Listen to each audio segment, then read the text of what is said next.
ఓం శ్రీ మాత్రే నమః. ఛానల్లోకి స్వాగతమండి.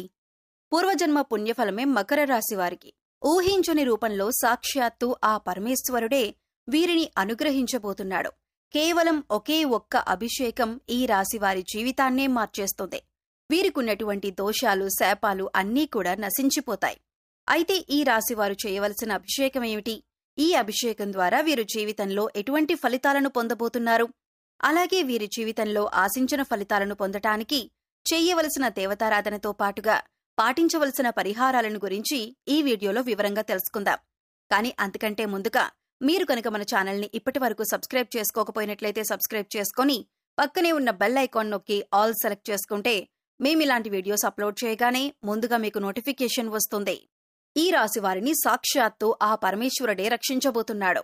ఈ రాశివారు ఎవరైతే జీవితంలో అనేక సమస్యలతో ఇబ్బందులు పడుతూ ఉన్నారో, అలాగే కొన్ని శాపాల కారణంగా బాధలు అనుభవిస్తూ జీవితాన్ని భారంగా గడుపుతూ ఉన్నారో, అటువంటి వారికి ఊహించని రూపంలో వారి సమస్యలకు పరిష్కారం లభించబోతుంది. ఈ రాశివారు కేవలం ఒకే ఒక్క అభిషేకంతో వీరి జీవితంలో ఉన్నటువంటి కష్టాలు, బాధల నుండి విముక్తి పొందొచ్చు. అయితే వీరు చేయవలసిన అభిషేకం ఏమిటి? అలాగే ఈ అభిషేకాన్ని వీరెలా నిర్వహించాలి అనేటటువంటి విషయాల గురించి తెలుసుకుందాం. ఈ రాశివారు చాలా మొండితనం కలిగి ఉంటారు. అలాగే వీరు దూకుడు స్వభావం కలిగి ఉంటారు. అంతేకాకుండా వీరికి కోపం ఎక్కువగా ఉంటుంది. అలాగే ఎవరూ సాధించని పనులను కూడా వీరు సులభంగా సాధించటం వలన వీరికి గర్వం అనేది ఎక్కువగా ఉంటుంది. అంతేకాకుండా వీరు ఎంతో ధైర్యంగా ఉంటారు. అలాగే వీరు కుటుంబం పట్ల, జీవిత భాగస్వామి పట్ల ప్రేమను కలిగి ఉంటారు. అయితే వైవాహిక జీవితంలో చిన్న చిన్న విషయాల్లో ఇబ్బందులు ఎదుర్కొంటారు. వీరు కుటుంబ సభ్యుల యొక్క అవసరాలు తీర్చటానికి నిరంతరం కృషి చేస్తూ ఉంటారు. అలాగే చాలా విషయాల్లో వీళ్లు ముక్కుసూటిగా ఉంటారు. మనసులో ఏమనిపిస్తే అది ధైర్యంగా, నిర్భయంగా చెప్పేస్తారు. అలాగే వీరికి నాయకత్వం వహించటం అంటే చాలా ఇష్టం. రాజకీయం, సాంకేతిక విద్య వంటి వాటిపై ఆసక్తిని చూపుతారు.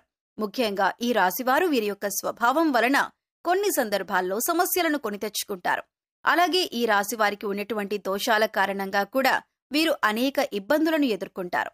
ముఖ్యంగా వీరికి పూర్వజన్మ దోషాలు, పితృదోషాలు వంటివి ఉంటాయి. వీటితో పాటుగా ఈ రాశివారు దీర్ఘకాలిక అనారోగ్య సమస్యల వల్ల ఎక్కువగా ఇబ్బంది పడతారు. అయితే ఈ రాశిలో ఎవరైతే ఇటువంటి ఇబ్బందులు పడుతూ ఉన్నారో వారందరికీ ఆ పరమేశ్వరుని అనుగ్రహం లభించబోతుంది. కేవలం ఒకే ఒక్క అభిషేకం ద్వారా మీకున్నటువంటి బాధలు, కష్టాలు, శాపాలు, దోషాల నుండి విముక్తి పొందవచ్చు. అభిషేక ప్రియుడు అయినటువంటి ఆ పరమేశ్వరుడు 12 జ్యోతిర్లింగ రూపాల్లో ఈ భూమండలంపై వెలిశాడు. ఈ విధంగా వెలిసినటువంటి 12 జ్యోతిర్లింగాలకు అనేక విధాలుగా అభిషేకాలు నిర్వహిస్తూ ఉంటారు. ఒక్కొక్క అభిషేకానికి ఒక్కొక్క ప్రాధాన్యత ఉంది. అయితే లింగరూపధారి అయినటువంటి ఆ పరమేశ్వరునికి ఏ విధంగా అభిషేకం చేయాలి, అలాగే అభిషేకం చేయటం ద్వారా ఎటువంటి ఫలితాలను పొందుతామో తెలుసుకుందాం. మనకున్నటువంటి కష్టాల నుండి, బాధల నుండి, దోషాల నుండి విముక్తి పొందాలి అంటే లింగరూపధారి అయినటువంటి ఆ పరమేశ్వరునికి మనం ఏ విధంగా అభిషేకం చేయాలి, అలాగే ఏ విధంగా అభిషేకం చేయటం ద్వారా ఎటువంటి ఫలితాన్ని పొందుతామో తెలుసుకుందాం. కంచిలో వెలిసినటువంటి ఏకాంబరేశ్వర శివలింగానికి ధారాభిషేకం చేస్తారు. ఈ విధంగా చేయటం వలన సకల పాపాలు నశిస్తాయి. అలాగే తేజోలింగధారి అయిన ఆ శివునికి రుద్రాభిషేకం అంటే చాలా ఇష్టం. ఈ రుద్రాభిషేకం చేయటం ద్వారా సర్వసంపదలు చేకూరుతాయి. అలాగే చిదంబరంలోని చిదంబరేశ్వరుడికి శతరుద్రాభిషేకం చేస్తారు. ఈ శతరుద్రాభిషేకం వలన కుటుంబాభివృద్ధి జరుగుతుంది. అలాగే శ్రీకాళహస్తిలోని కాళహస్తీశ్వరుడికి ఏకాదశ రుద్రాభిషేకం చేస్తారు. ఒరిస్సాలోని కోనార్క్లోని సూర్యరూపధారి అయిన శివునికి లఘు రుద్రాభిషేకం చేస్తారు. దీని వలన పునర్జన్మ ఉండదని శాస్త్రం చెబుతుంది. అలాగే చంద్రనాథలింగంకి మహారుద్రాభిషేకం చేస్తారు. దీనివల్ల జ్ఞానాభివృద్ధి జరుగుతుంది. అలాగే ఖాట్మాండు వద్ద త్రినాథ క్షేత్రంలో అతి రుద్రాభిషేకం చేస్తారు. ఈ అభిషేకం వలన అఖండ పుణ్యముక్తి చేకూరుతుంది.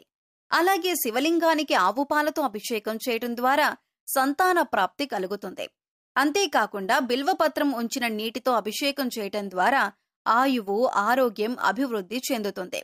అలాగే స్వచ్ఛమైన నీటితో అభిషేకం చేయటం వలన సకాల వర్షాలు కురుస్తాయి. కొబ్బరి నీరు, తేనె, పండ్ల రసం, చెరుకు రసం, నెయ్యి లాంటి వాటితో అభిషేకం చేస్తే సకల పాపాలు నశించి ఆరోగ్యం, ఐశ్వర్యం, వంశాభివృద్ధి జరుగుతుంది. అంతేకాకుండా శివపూజ మహత్యంలో చాలా విశేషమైనటువంటి ఒక అభిషేకాన్ని గురించి వివరించారు. అదే సహస్ర ఘటాభిషేకం. ఈ సహస్ర ఘటాభిషేకంలో 1296 కలశాలతో అద్భుతంగా శివునికి అభిషేకాన్ని నిర్వహిస్తారు.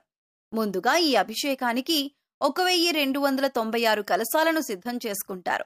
తరువాత వాటిని శుద్ధి చేసి వాటికి విభూదిని రాసి బొట్లు పెట్టి తరువాత అష్టగంధ సుగంధ ద్రవ్యాలు అలాగే పంచామృతాలు అన్నింటినీ కలిపి అభిషేక జలాలను సిద్ధం చేసుకుంటారు.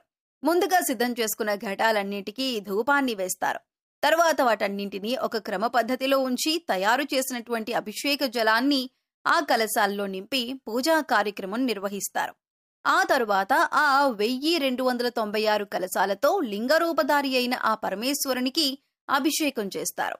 ఈ విధంగా అభిషేకం చేయటం వలన పూర్వజన్మ దోషాలు, సర్పదోషాలు, పితృదోషాలు వంటివన్నీ కూడా తొలగిపోతాయి. అయితే అందరూ ఈ సహస్ర ఘటాభిషేకాన్ని నిర్వహించలేరు. ఎందుకంటే వారి వారి ఆర్థిక ఇబ్బందులు, అలాగే వారి యొక్క జీవన శైలి, అలాగే ఇతర సమస్యల వలన అందరూ కూడా ఈ అభిషేకాన్ని నిర్వహించాలంటే సాధ్యం కాదు. కాబట్టి ఈ రాశి వారికి కేవలం ఒకే ఒక్క అభిషేకంతో ఆ పరమేశ్వరుడి యొక్క అనుగ్రహం ఏ విధంగా పొందాలో తెలుసుకుందాం. ఈ రాశివారు కేవలం ఒకే ఒక అభిషేకం చేయటం వలన వారికున్నటువంటి కష్టాలు, దోషాలు, శాపాల నుండి విముక్తి పొందవచ్చు. అలాగే ఈ రాశి వారికి ఈ అభిషేకం చేయటం వలన సులభం. ఎందుకంటే ఈ అభిషేకానికి అధికంగా ధనాన్ని ఖర్చు చేయాల్సిన అవసరం లేదు. కేవలం మీ యొక్క భక్తి శ్రద్ధలు మాత్రమే ఈ అభిషేకానికి అవసరం. కాబట్టి ఇటువంటి అభిషేకాన్ని చేయటం ద్వారా మీ జీవితంలో మార్పును పొందవచ్చు. అయితే ఈ రాశి వారు పాటించవలసిన అభిషేక విధానం గురించి తెలుసుకుందాం. ముందుగా శ్రేష్టమైనటువంటి పుట్టమట్టిని తీసుకోండి. తరువాత శ్రీగంధం చెక్కను తీసుకుని దాన్ని నూరి గంధాన్ని తీయండి.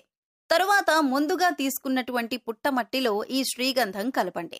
ఈ విధంగా కలిపి ఆ పుట్టమట్టితో ఒక శివలింగాకృతిని తయారు చేయండి.